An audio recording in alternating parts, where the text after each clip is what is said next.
Welcome to Beyond the Shelf. I'm Dawn. And I am Jenny. So I am Jenny solo this month. Dawn is not feeling well, so I'm going to be doing the local author event interviews by myself. And I miss you, Dawn. I'm back in action. Oh, here she is. At the time of the local author festival, I was sick. Yeah. Unfortunately. It didn't last long, thankfully. But yeah. I don't mind being Jenny solo. You know, I liked Han an awful lot. I'd be related to him. So I am talking with Ray, R.W. Futrell, right? Correct. And this is your first book, correct? Correct. And what is that your book called? It's called Cloak of Leaves. All right, Ray, tell us a little bit about your book. Okay, it is a Christian novel. However, it doesn't really fit the genre of Christian as most people would think it would. Okay. It's rather graphic in places. Mm-hmm. I mean, there's a gospel message in there. Okay. But it's because of the topic of the book, which it deals with Satanism. All right. It can be very graphic in nature in some places, just to keep it authentic. Mm-hmm. So it's a book that actually I submitted a manuscript to a major Christian publishing house. They requested to further manuscript. I was thrilled about it, so I sent it to them. About a week and a half later, I got a letter from them saying it's far too graphic for our audience. Okay. And I actually was on the phone then with somebody there and said, well, what about other Christian houses, Christian publishing houses? Do you think there's somebody else that it would fit their needs? And he says, good luck getting that published because of the nature. Okay. We talk about, the graphicness and the violence that might be in this book. Have you ever read the Old Testament? Right. It's Yeah. it's No. equal. Actually, the Old Testament surpasses the violence in here. Sure. Ray, one question that we ask all of our interviewees is, what are you currently reading, or do you have a favorite genre of book? Okay, I'll answer both. Currently, I am reading short stories from the old Alfred Hitchcock series of books. Fun. Murder mysteries and the thrillers and spies, that kind of stuff. So that's what I'm doing right now. I've got started a collection of those, actually. Probably my favorite genre would be mystery or thriller. Mm-hmm. Are you an Agatha Christie fan? I've never read anything she's written, but I watched several movies based on her books. Okay. Probably the author that I've read the most is Edgar Allan Poe. Sure. He's dark. Very dark. And there is a lot about some of his writing in this book. Okay. All right. Well, thanks for joining us. Well, thank Hope a you lot for of having people me. come by, and you have a great I do, day. too. The book is available on Amazon. Oh, yes, I was going to ask that. Yeah. And I know it's in the CleveNet system as well for our library readers. So Amazon, is that the only place you can find your book? Yeah, right now. Right yes. now? Okay. So. All right. All right. Thanks, Okay, Ray. well, thank you. Max Willi Fischer, correct? Correct. Yes. Is this your third time coming to our... Because of COVID Author. last year, I couldn't make it, but this was Okay. technically my second. Your second time. Okay. Well, welcome. Glad you came back.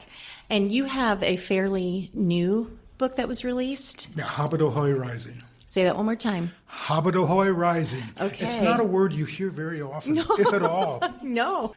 Can you tell us a little bit about that book, please? Yeah.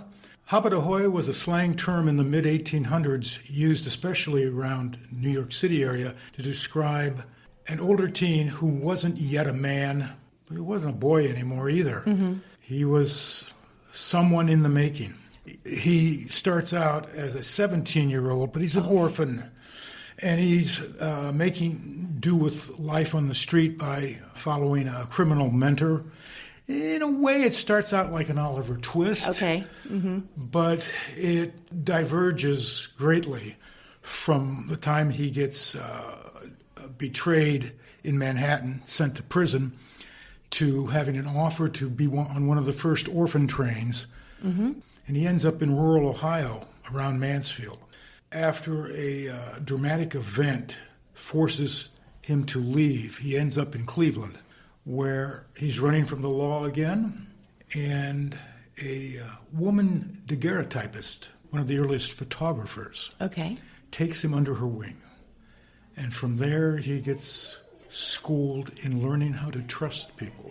So what primarily is the genre of book that you write? It's always historical fiction. Okay. It trends towards young adult, but my older teen protagonists, adults can relate to them as well. Oh, I love young adult reading. I read a lot of it. The emphasis I put in my books is, while creating a fictitious protagonist and ancillary characters, to have an authentic setting based on historical documentation. Okay. How many books have you written or published? 5. Okay. And this is, I'm currently working on number 6. Okay. Awesome. Well, one question that we like to ask everyone is, what are you currently reading, or do you have a favorite genre when you do get to sit down and read? Yeah, historical fiction would be my favorite genre, but I tend more towards nonfiction. Okay. Because as a history teacher, it makes sense. It just fills in the cavities for future stories. All right. Well, thanks, Max. We appreciate you coming today. Thank you for having me. You have a wonderful afternoon. Thank you again. I am talking with Connie Nussbaum now. Thank you, Connie, for joining us. Is this your first time coming to our author event? It is. My book just came out. It was released the end of January. Okay, and what is the title of your book? I Am in God's Masterpiece. And this is the first book you've ever written? First book I've ever written. On my heart since a decade, though. Oh, wow. So how do you feel about that? You think you'll do another book? Actually, I want to make a workbook. A workbook? Oh, great. Because that book is about basically a little bit my story, but also it's about shame, how shame comes into our life. Okay. Based on how we grow up. Just making a simple mistake can make us feel shame. But also what people do to us can really make us feel ashamed of who we are. Sure. Do you feel like your book would work well for like a women's Bible study group? Is that kind of your intention? Absolutely, because part 3 is all about how God redeems our toxic shame, but how we can embrace healthy shame, because everything that God created is good. So every emotion, and He calls some emotion bad emotions, but God never called an emotion bad. We just don't always use them for the purpose He created them. Yes. Oh, that's awesome. So, do you live in Wayne County, Ohio? Yes. Okay. I live pretty close to Orville. Okay. But you hear an accent, so... Well, obviously you weren't born here. Right. I was born in Germany. I was going to say, it sounded like a German accent, but I'm not really good at accents, so... Yeah, okay. So, how long have you lived in the States? Since January 2nd, 2009. So it's quite a while. I lived in Los Angeles, met my husband. Okay. And he moved me to Wayne County, Ohio. That is a big leap from Germany to L.A. to Wayne County, Ohio. Actually, it's not. It's kind of like going back home. Well, I think Wayne County in Germany, but I think L.A. and Wayne County is a huge difference. Oh, yeah. But for me, it's kind of from Germany going to L.A., that was a big leap. And Wayne County is like home. Yeah. So no surprise that all the Amish and Mennonite from Switzerland and Germany settled here. So one question that we ask all of our interviewees is, what are you currently reading, and or what is your favorite genre of book? So I like psychology, self-help books, but honestly, right now I'm preparing for a big exam, so I'm reading a lot of study books. Okay, wow. So are you working on a master's, or what? I'm at the end of my master's. Okay, so, congratulations. Yeah. Thank you. Do you ever get the time to just read for pleasure, though, or you don't right now because of school? You know, I like audiobooks. So, they just travel with me. And it's a lot psychology and mental health. Yeah. Okay. Well, Connie, thank you so much for joining us today. You have a wonderful day. Thank you. You too. I'm talking with Julie Hatcher, who has also written under some other names. You want to just rattle those off real quick? Sure. If you can remember them all. I will do my best. I have written cozy mystery and romantic suspense as Julie and Lindsay. I've also written cozy mysteries as Bree Baker, Jacqueline Frost, and Julie Chase. Okay. Well, I read Pulp Friction. Oh, wonderful. Thank you. And that was under Julie and Lindsay, right? Yes. I thought it was super cute. Thank you. I really enjoyed it. I love a good cozy mystery, though. Yes. So that was super cute. So Julie Hatcher, this is your first one under Julie Hatcher, Yes. correct? And it was just released today? It released today. It was an Amazon First Read all last month. Okay. And so today is the official release day. And what is the title? The title is not quite by the book. It is my debut in women's fiction, book club fiction. Oh, good. Yeah. No one died. Oh, was that hard for you? It was very difficult. I've published 60 novels, and whether it was romantic suspense or cozy mystery, the solving of the crime and the staying away from the bad guy has driven the plot. So it was very challenging to write a whole book where no one died. So how did you decide to make that leap into survivors? I know. I had written so many of similar genres and titles. I really just wanted to test my chops, try something new, and I had some ideas that spoke more to my heart as a woman, and I wanted to explore that, and I was very fortunate to find an agent and a publisher who were on the same page. Wow, that's awesome. So you said you've written 60? Yes, Or 60. you've published 60? My 61st released today. I've written far more that just in the beginning never went anywhere. Have you always been writing, like, since you were little? Or? No, I started at age 33 as a mother of 3. And I read Twilight, and it was the first fiction to bring me back to reading after years away from it. And when I learned that she claimed not to be an author, just a stay-at-home mother of 3, I really identified, and I set out to give some other woman the same break that she gave me. That's amazing. One other question that we always ask everyone that we interview is, what are you currently reading, or do you have a favorite genre of book? I tend to read rom-com, which is funny. I've never written rom-com, but I don't tend to read what I write. So I'm reading... Because you don't want to accidentally steal an idea? Yeah, and it's very interesting in that when I was very much into reading YA around the Twilight time, and I started writing cozies, I was getting comments on different turns of phrase and things that I had absolutely seen 100 times in YA books, but people that weren't reading that genre, it felt very new and fresh to them. So I think in that way it's helped me to not be reading what I'm... Well, thank you for joining us. I hope a lot of people stop by. Yeah, me too. And congratulations Thank you so much. on your release. I'm so excited. Thank you. All right. Talking with Lorie Troyer. Thank you, Lorie, for coming today. This is your first time coming to our author event, isn't it? Yes, it is. Okay. And how many books have you written? I've written 3, and I'm working on my 4th. Okay. That's awesome. What is your most recent one? My most recent one is called The Middleman. It's a story of a lady who is 82 years old, and she goes back over her life and explains how she came across knowing the middleman. And so what is your genre that you primarily write? Inspirational Christian living. Okay. Yeah.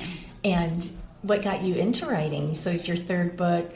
Actually, it started, I used to have a photography studio and did photography for 30 years. And so I had to quit that because I ended up having a kidney transplant. Wow. And so I had to quit that. You know, I just was missing something, being creative. And actually during the pandemic, I started writing thoughts on Facebook. And I had a lot of people that just said, why don't you write a book? So that's kind of how it got started. Oh, wow. So a little bit later in life then, if you were working as a photographer for 30 years. Yeah, I was probably, I would have been in, 60. Wow, when you published your first book. That's amazing. Yeah. How encouraging that is for other people that think, well, I could never do fill in the blank, and you're like, yeah, you can. Look at Lorie Troyer. She did it at 60. That's right. Yep. It just was the right time. Oh, good. Well, congratulations on that. And what is your 4th book? Do you have a title for it yet? Yes, I do. It's Historical House Thoughts. My husband and I live in Sonnenberg Village in Kidron, Ohio. Yes. We've lived there about a decade now. We're caretakers, but it's going to be stories of how they put that together from the people that created the village and stories that we've had from living there, just all about the village. It's not going to be historical, not history facts. It's going to be stories. My husband's family farm home is part of the village. It was moved there. That's where we live. David and Rachel Coons was their name. They had a house, and it was moved there. Okay, we live in the Lehman house in the back. Okay. One question that we like to ask is, what are you currently reading, or do you have a particular genre that you kind of gravitate towards? I do gravitate towards inspirational stuff. I really do. I like some novels, but I like true stories of how people have lived and that kind of thing. That would be my favorite. Okay. Well, thanks for joining us today, Lorie. Hope a lot of people come by. Okay. Thank you. Well, thank you. Eva and Ermal Allen are joining me right now. Thank you both for coming. You obviously are married. Yes. And you have both written books. Have you written more than one? Yes. Okay. How many have each of you written or published? 2 published. Okay. I've only had one published, but got one at the publisher. And so how does that work at your house? Do you guys, do you go to your separate corners and write, or? I substitute teach at the Career Center. Okay. I have a lot of sit-down time, and I do a lot of writing there. She does it probably at midnight or something. Oh. I'm a random, just wherever. A lot of my poems that I've written over the years have been written during church. Okay. So just whenever inspiration strikes you. And whenever I can be still. Okay. She's very much an inspiration type person. What is your primary genre that each of you writes? Do you want me to try to describe it? Yeah. Okay. The Oil for My Lamp is kind of a biography of our family and lessons learned along the way, different churches we've been involved with and different people we've been involved with. And mine are mostly biblical studies. Okay. The Christianity 101 is an introduction type thing for people who want to know, or everything from somebody who doesn't know anything about Christianity to somebody who's been around a long time but kind of needs a refresher course. And there's also an apologetic section. That means a defense of the faith, why we believe. There are 4 chapters on why we believe. So Okay. And I've got another book at the publisher that is entitled, if they don't change the title of it, it's Jesus of Nazareth, Son of God, Friend of Sinners. Okay.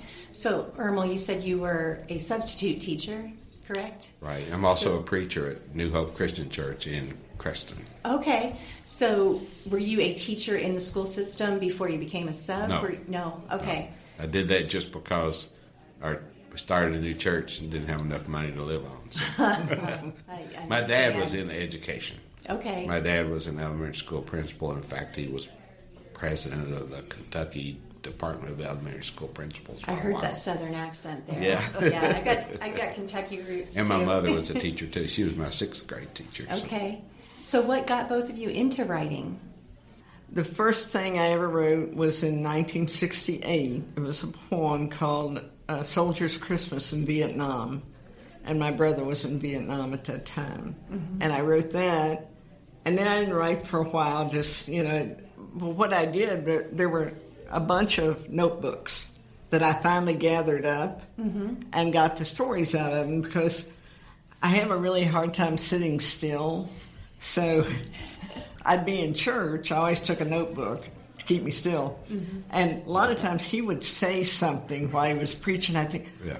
And a poem would come from one little line or something like that. Yes. Well, you knew she was awake then.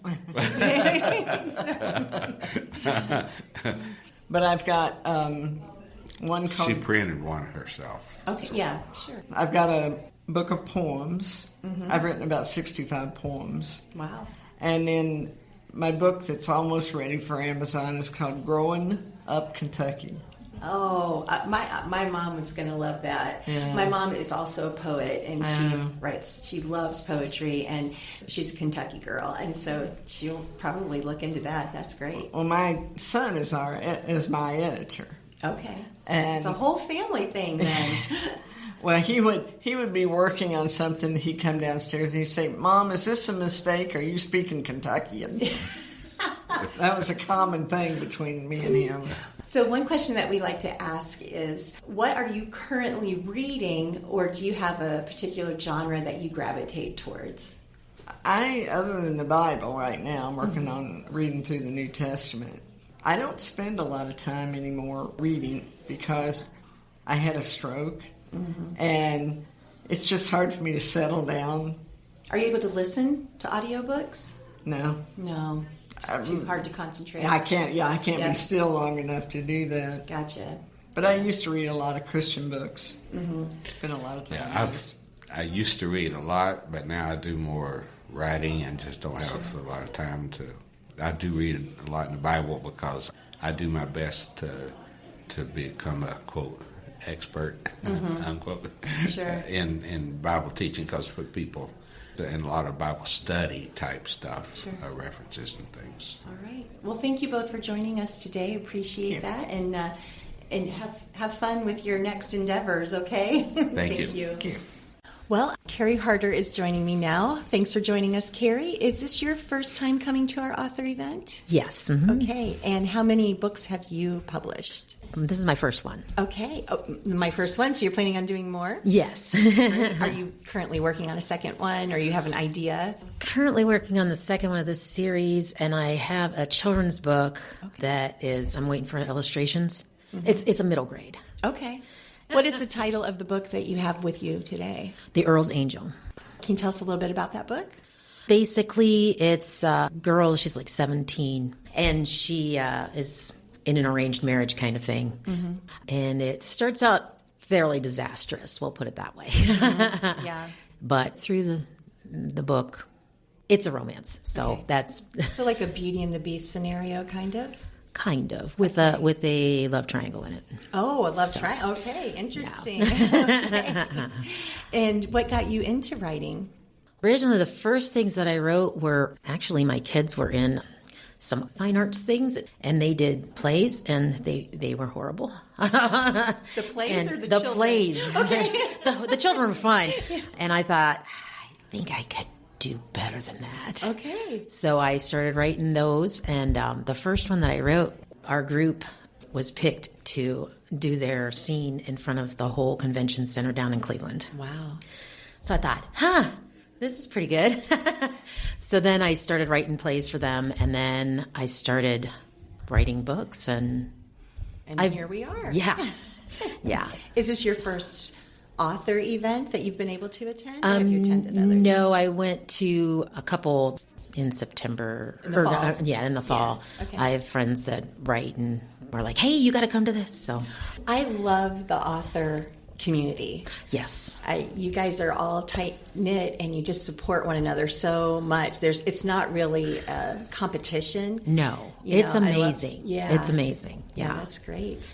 One question that we like to ask is, what are you currently reading, or do you have a particular genre that you kind of gravitate towards? I like romances. Okay, yeah. Right now, and I usually read a number of books at one time. So I'm reading the autobiography of John Denver. Yeah. And then I'm reading Sarah Adams, When in Rome, and Zen and the Art of Writing. Yeah. Oh, and Meditations for Mortals. For mortals? Okay. Yeah. Wow. No, I read a lot of books at the same time, too. So. That's awesome. Well, thanks for joining us today. I hope that we see you in the future with more books. Okay. Yeah, Thanks, I hope to too. All right. Now, she wrote under Christine Donmoyer, but you prefer Christy. Right. So thank you for joining me, Christy, today. We're just finding out what your book's about and who you are. So if you want to tell us about your book today, that'd be great. I was diagnosed with a vision disease many years ago. So let's see, do the math. It was back in 2000, so it was 25 years ago. After, 10 or so years, I realized the things that I've learned from experience, the journey of going through this vision disease, I really should share with other people, because a lot of people are going through vision loss and blindness, and it's such an isolating condition. There's not a lot of support groups out there, or at least they weren't back then. And I wanted to share with kind of the world of, these are the things that I've learned. This is how you adapt, and you can still be a success in life. You just have to learn some different ways to adjust to life. So what is the name of your book? The book is called Invisible Disability, Living with Macular Degeneration. Okay. I have an inherited form of vision loss. I have lost most of my macula, which is the part of the eye that helps you read. Okay. which means that for a while I used to avoid libraries. Sure. But- Painful. Right, Yeah. because you're like, I want to read those books, but I Right. can't. And then you realize there's ways to read. You can use large print. Now I'm at the point where large print is still really difficult, so I'm pretty much an audiobook person. But there's still books that I want to read the old-fashioned way, and then I use a closed-circuit television. Sure. Is this your only book that you've published then? It's my first book. Your first and book, the okay. second one is going to be more science and health. I was a vision researcher in my career. And so I want to explain how the eye works and explain how this particular disease has affected the photoreceptors in the eye and what we can do to help it. I also want to explain in a couple of chapters what treatments are going to be available. So one question that we like to ask everyone is, what are you currently reading, or what is your favorite genre of book that you kind of gravitate towards? In the last couple of months, I finished Lorie Wilkerson's book, who I met here at the local author event. That's nonfiction. I have just started getting into Kristen Hanna's books in fiction. I also read in the last month Son of Hamas. Well, thanks for joining us today, Christy, and I hope that much success with your book, but, I hope research will continue to dive into this and give people some hope for the future. I have a son that's a type 1 diabetic, and we're always, praying and hoping for a cure in his lifetime. They're making progress. Yeah. Sure. Thank you, Jenny. Thank you.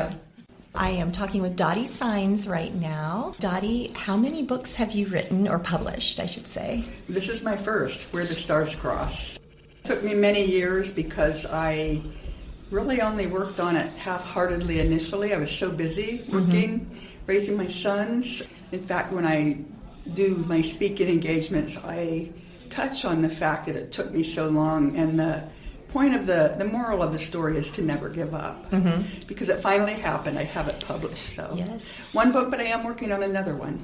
Is it a sequel to the first one, or is it a completely different book? Not at all. It's completely different. It's also historical fiction, however. Okay. The first novel is completely fiction. The next one I'm working on is about an actual person who lived in the 19th century, mid to late 19th century. This person was world famous at the time and lived part of their life around this area. And I think a lot of people have forgotten this person or don't know that they ever existed. So I'm really excited. It's historical fiction.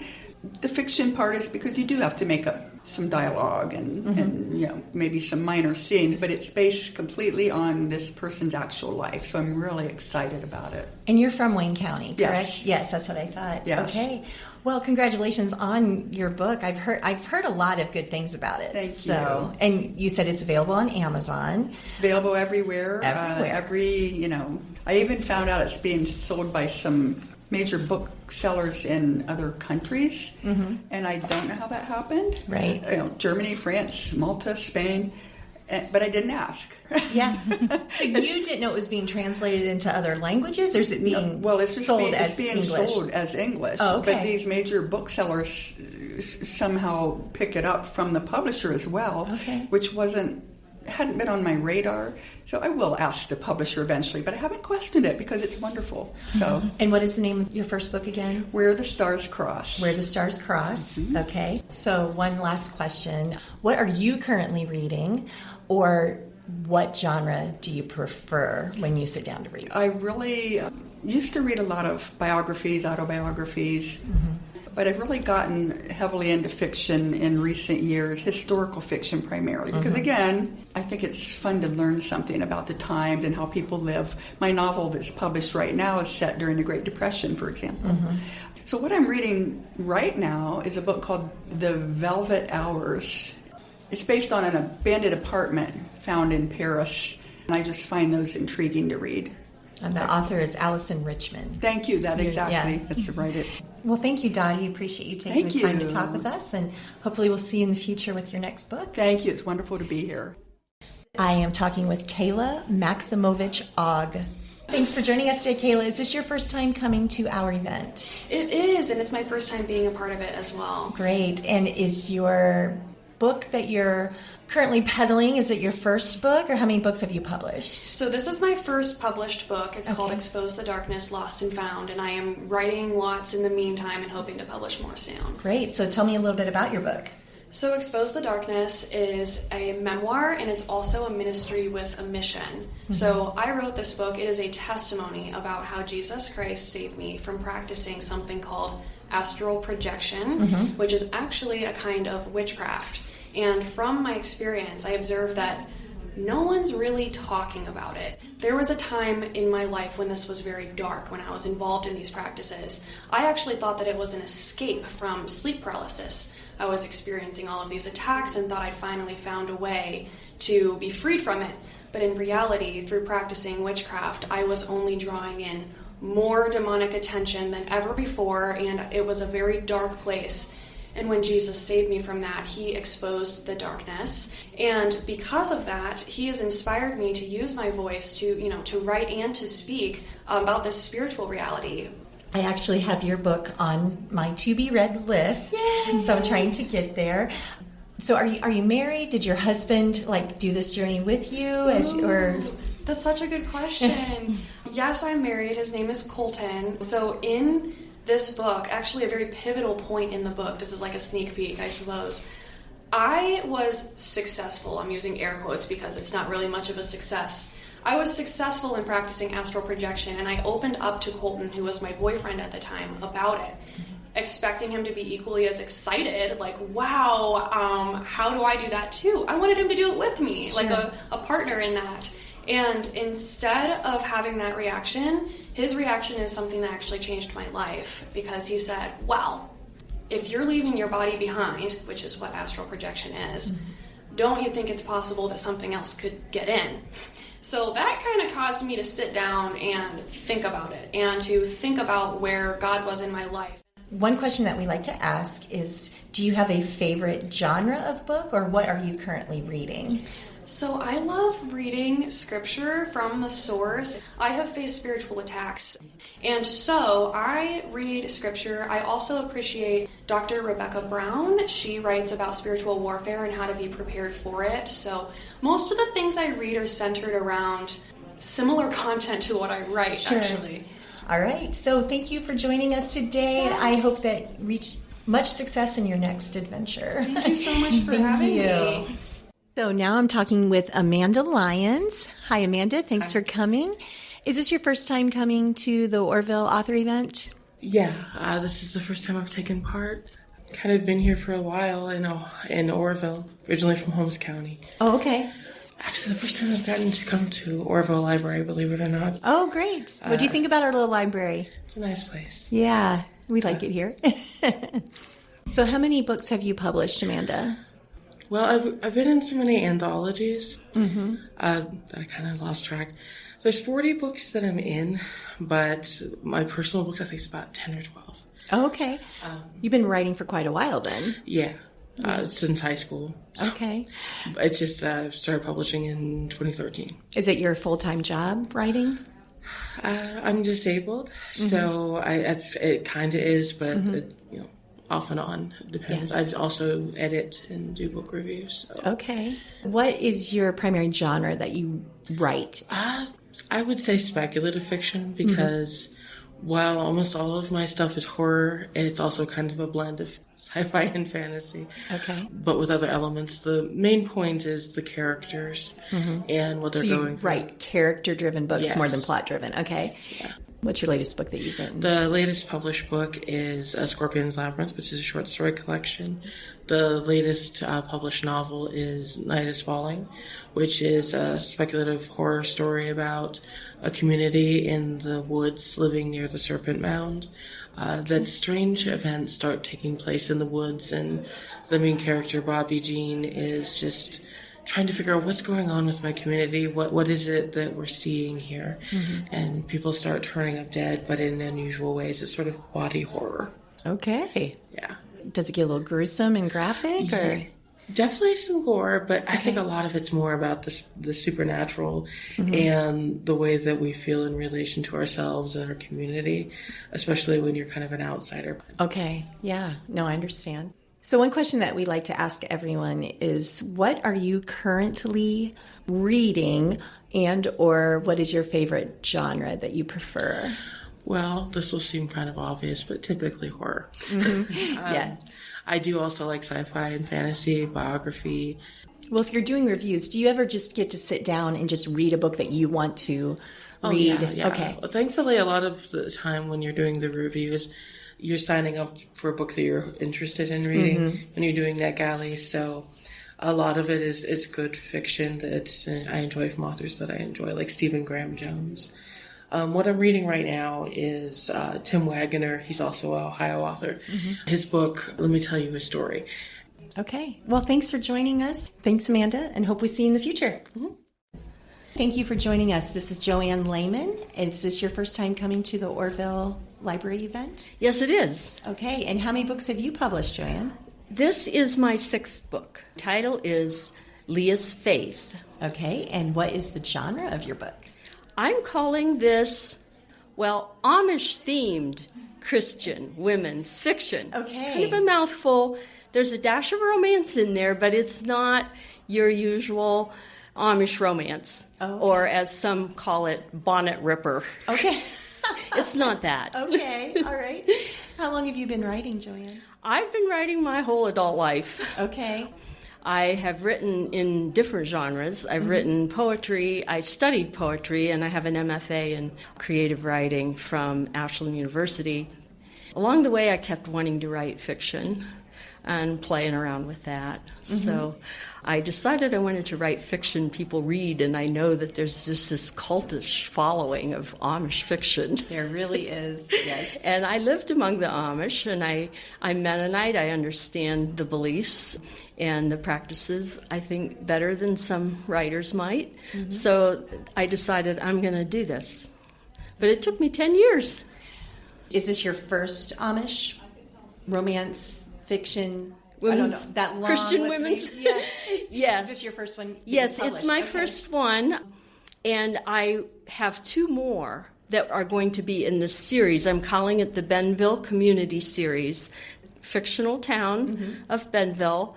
I draft with I call them my alpha readers. I have 2 friends. We meet on Zoom. We met through the Women's Fiction Writers Association. So Pam and Nanette see the chapter before anyone else. I see their chapters too. And then we work together revising. So one last question that we like to ask is, what are you currently reading, and or what is your favorite genre of book to read? I read a wide range of books. I do like women's fiction. And I also am reading Amish fiction all the time just to see what people are doing. So I do some of that.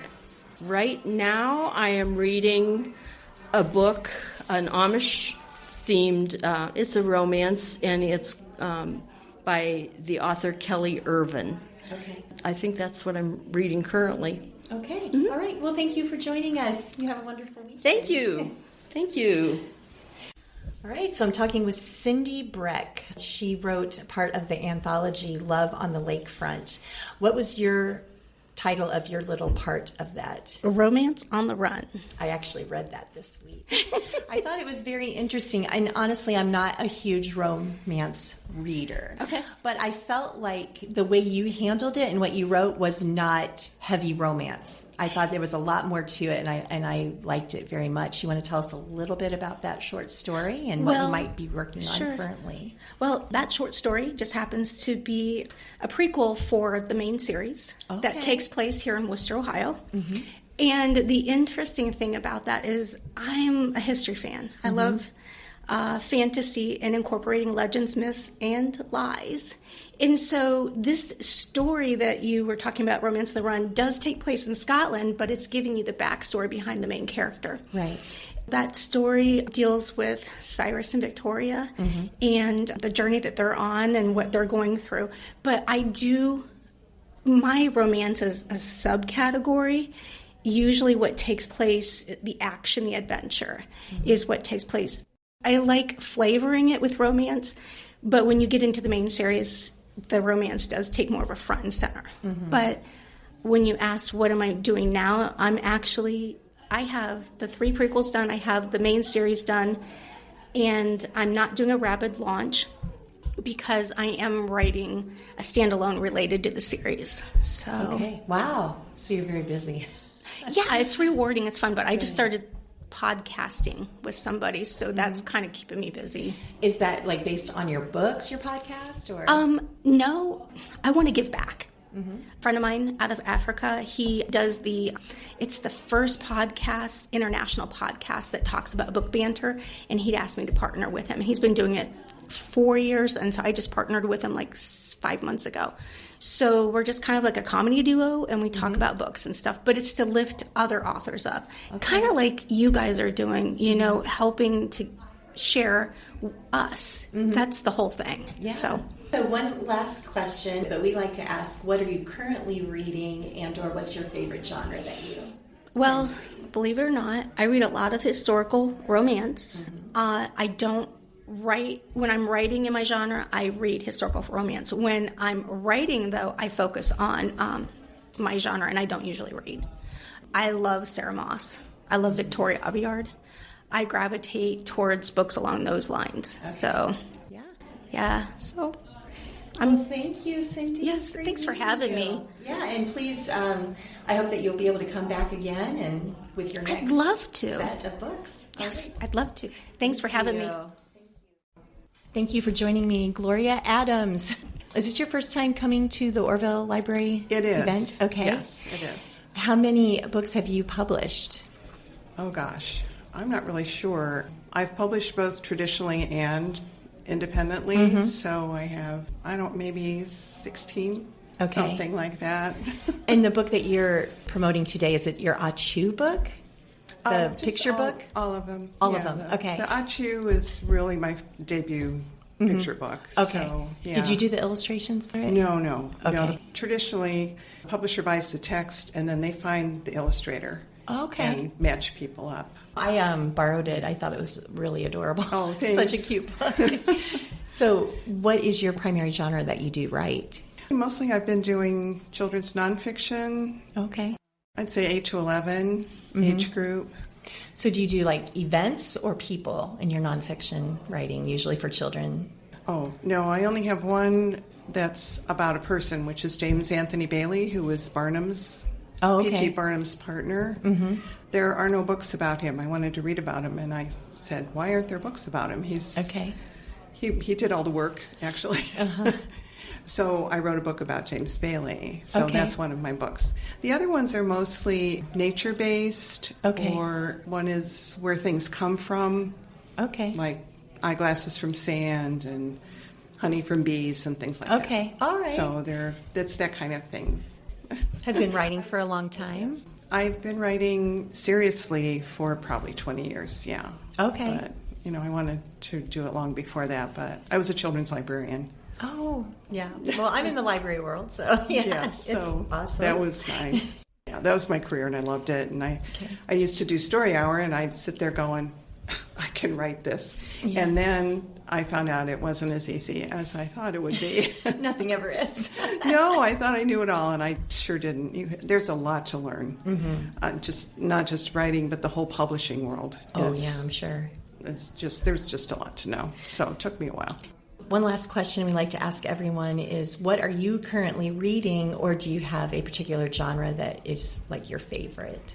My favorite is mysteries, adult mysteries. I don't get much time anymore, but I'm reading a verse novel called Soaring Earth by Marguerite Engel, and I have written a verse novel, so I'm trying to read others in the same genre just to see, if I'm doing it right or, any ideas for that. But it's a Cuban-American girl who's coming to America, trying to adjust. That's what you're reading, or that's what I'm wrote? reading. Okay. That's what I'm reading. All right. Okay. Well, thank you for joining us today, and I hope we'll see you in the future. Yeah, that would be great. Thank you. I really enjoyed it here. It was really a beautiful library. Thank you so much. Yes. Have a great day. Thanks a lot. What do we have going on in April, Dawn? There is a lot happening in April. Our Friends of the Library book sale is going to be from the 3rd to the 5th. That's the first days of it when all the good stuff will be out. And of course, the book sale carries on a little bit longer in April, but all the good stuff might be gone later. And the podcast comes out Friday, but the book sale will have been going on the day before. Yeah, so that's exactly. Okay. Also, oh my goodness, April 7th from 11 to 1 is the hugest, biggest, extraordinariest, gigundous celebration that you've ever been involved in for 100-year anniversary. Of the library. Yes, I've never been involved in any 100-year anniversary celebration as big as this one. I concur entirely.